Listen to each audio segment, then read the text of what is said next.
ಆ ವಿಚಾರದಲ್ಲಿ ಮುಖ್ಯಮಂತ್ರಿ ಸಿದ್ದರಾಮಯ್ಯ ಮತ್ತು ಗೃಹ ಸಚಿವ ಪರಮೇಶ್ವರ್ ವೆರಿ ಬ್ಯಾಲೆನ್ಸ್ಡ್ ಆಗಿ ಮಾತನಾಡಿದ್ರು.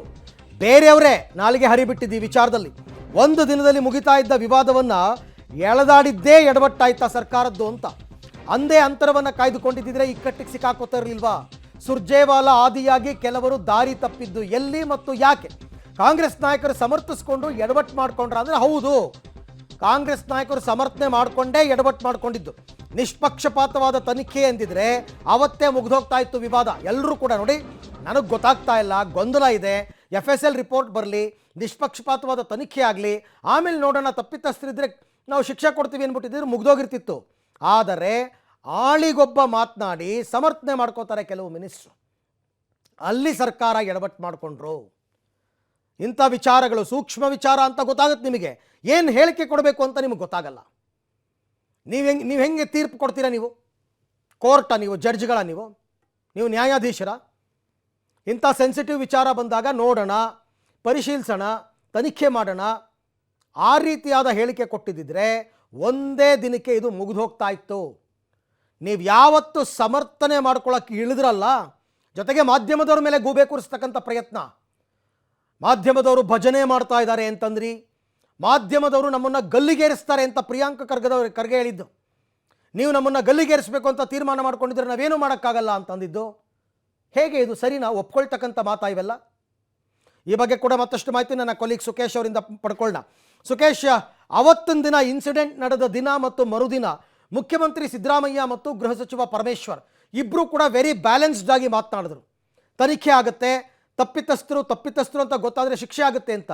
ಉಳಿದವರು ಆ ರೀತಿ ಯಾರು ಕೂಡ ಸೂಕ್ಷ್ಮವಾಗಿ ಮಾತನಾಡಲೇ ಇಲ್ಲ, ಬ್ಯಾಲೆನ್ಸ್ಡ್ ಆಗಿ ಅಲ್ಲೇ ಎಡವಟ್ಟಾಗಿದ್ದ ಅಂತ. ಸುಕೇಶ್, ಹಾಗಾದರೆ ಖಂಡಿತ ಅರವಿಂದ್, ವೆರಿ ಸಿಂಪಲ್ ಮ್ಯಾಟರ್ ಅದು. ಯಾಕಂದರೆ ಈ ರೀತಿ ಕೂಗಿದಾಗ ನಿಷ್ಪಕ್ಷಪಾತವಾದ ತನಿಖೆ ಆಗಬೇಕು ಅನ್ನುವಂಥದ್ದನ್ನ ಘೋಷಣೆ ಮಾಡಬೇಕಿತ್ತು. ನಾವು ನಿಷ್ಪಕ್ಷಪಾತ ತನಿಖೆ ಮಾಡ್ತೀವಿ, ತಪ್ಪಿತಸ್ಥರು ಯಾರೇ ಇದ್ದರೂ ಕೂಡ ಅವ್ರ ಮೇಲೆ ಕಠಿಣವಾದ ಕ್ರಮ ತೆಗೆದುಕೊಳ್ತೀವಿ ಅಂತ ಹೇಳಿದರೆ ಇಷ್ಟು ರಬ್ಬ ಆಗ್ತಿರಲಿಲ್ಲ, ಇಷ್ಟು ವಿವಾದ ಆಗ್ತಿರಲಿಲ್ಲ. ಮತ್ತು ಎಲ್ಲರೂ ಕೂಡ FSL ರಿಪೋರ್ಟ್ ಅಥವಾ ಪೊಲೀಸರ ಒಂದು ಕ್ರಮ ಏನು ಅನ್ನೋದ್ರ ಬಗ್ಗೆ ಒಂದು ನಿರೀಕ್ಷೆ ಇತ್ತು. ಅದು ವಿಪಕ್ಷಗಳ ಪಾಲಿಗೂ ಆಗಲಿ ಒಂದು ಅಸ್ತ್ರ ಆಗ್ತಿರಲಿಲ್ಲ. ಆದರೆ ಅಯ್ಯೋ ಕೂಗಲೇ ಇಲ್ಲ, ಆ ರೀತಿ ಆಗೇ ಇಲ್ಲ, ಮಾಧ್ಯಮಗಳೇ ದಾರಿ ತಪ್ಪಿಸಿದ್ರು ಅನ್ನುವಂಥ ದಾಟಿಯಲ್ಲಿ ಏನು ಸಿದ್ದರಾಮಯ್ಯ ಸಚಿವ ಸಂಪುಟದ ಸಹೋದ್ಯೋಗಿಗಳು ಸಾಕಷ್ಟು ಜನ ಮಾಧ್ಯಮಗಳ ಕಡೆ ಬೊಟ್ಟು ಮಾಡೋಕ್ಕೆ ಶುರು ಮಾಡಿದ್ರು.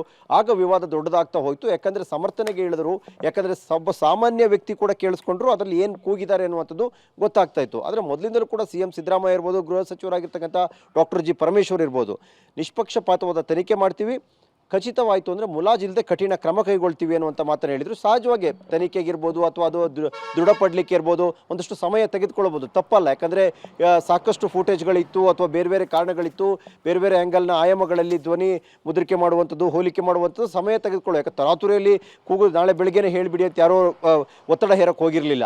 ಆದರೆ ಸಮರ್ಥನೆಗೆ ಯಾವಾಗ ಹೇಳಿದ್ರು ಸಚಿವರುಗಳು, ಆಗ ಸಹಜವಾಗಿ ರಾಜಕೀಯವಾಗೂ ಅದು ಟ್ವಿಸ್ಟನ್ನು ಪಡೆದುಕೊಳ್ಳುತ್ತೆ, ರಾಜಕೀಯ ಪರ ವಿರೋಧ ವಾದಕ್ಕೆ ಕಾರಣ ಆಗುತ್ತೆ, ವಿವಾದ ದೊಡ್ಡದಾಗ್ತಾ ಹೋಗುತ್ತೆ. ಯಾಕಂದರೆ ಇವರು ಮುಚ್ಚಾಕ್ಲಿಕ್ಕೆ ಹೊರಟ್ರ ಅಥವಾ ಮೊದಲೇ ಇವರು ತೀರ್ಪನ್ನು ಕೊಡಲಿಕ್ಕೆ ಶುರು ಮಾಡಿದ್ರಲ್ಲ, ತನಿಖೆ ವರದಿ ಬರಲಿಕ್ಕೆ ಮುಂಚಿತವಾಗಿ, FSL ವರದಿ ಬರಲಿಕ್ಕೆ ಮುಂಚಿತವಾಗಿ ಅನ್ನುವಂಥದ್ದೇ ಸಾಕಷ್ಟು ಗೊಂದಲಕ್ಕೆ, ಜಂಜಾಟಕ್ಕೆ ಕಾರಣವಾದಂಥದ್ದು. ಇವತ್ತು ವರದಿ ಬಂದಿದೆ, 3 ಜನರು ತಪ್ಪಿತಸ್ಥರು ಅನ್ನೋ ರೀತಿಯಲ್ಲಿ ಅವ್ರನ್ನೀಗ ಪೊಲೀಸರು ಬಂಧಿಸಿದ್ದಾರೆ. ಇವೆಲ್ಲವೂ ತನಿಖೆ ನಡೀತಾ ಇದ್ರು ಕೂಡ ಅವತ್ತು ಹೇಗೆ ಸಮರ್ಥಿಸಿಕೊಂಡ್ರು ಅನ್ನುವಂಥದ್ದು ಪ್ರಶ್ನೆ. ಸ್ವಲ್ಪ ತಾಳ್ಮೆಯನ್ನು ತೆಗೆದುಕೊಂಡಿದ್ದರೆ ಸಿದ್ದರಾಮಯ್ಯ ಸಚಿವ ಸಂಪುಟದ ಬಹುತೇಕ ಸಹೋದ್ಯೋಗಿಗಳು ಏನು ಅವತ್ತು ಮಾಧ್ಯಮಗಳ ವಿರುದ್ಧ ವೀರಾವೇಶದ ಮಾತುಗಳನ್ನಾಡಿದ್ರು, ಅವರುಗಳು ಸ್ವಲ್ಪ ತಾಳ್ಮೆ ತೆಗೆದುಕೊಂಡಿದ್ರೆ ಬಹುಶಃ ಇಷ್ಟು ದೊಡ್ಡ ವಿವಾದ ಆಗ್ತಿರಲಿಲ್ಲ.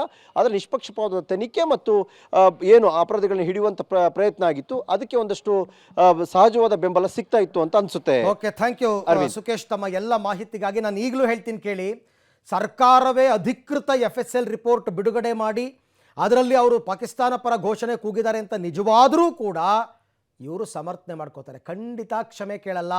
ಕ್ಷಮೆ ಕೇಳೋಂಥವ್ರು ಅಲ್ವೇ ಅಲ್ಲ ಅವರು. ಆಗಲೂ ಸಮರ್ಥನೆ ಮಾಡ್ಕೋತಾರೆ. ಇದು BJPಯವರ ಚಿತಾವಣೆ, ಇದು ಮಾಧ್ಯಮದವರು ಕ್ರಿಯೇಟ್ ಮಾಡಿರೋದು, ಮತ್ತೊಂದು ಮಗದೊಂದು. ಅದಕ್ಕೆ ನಾನು ಹೇಳಿದ್ದು, ಇಂಥ ಘಟನೆಗಳಾದರೂ ಕೂಡ ಒರೆಸ್ಕೊಂಡು ಹೊಟ್ಟೋಗ್ತಾರೆ. ಅವರೇನು ತಲೆ ಕೆಡಿಸ್ಕೊಳ್ಳೋ ಜನ ಅಲ್ಲ.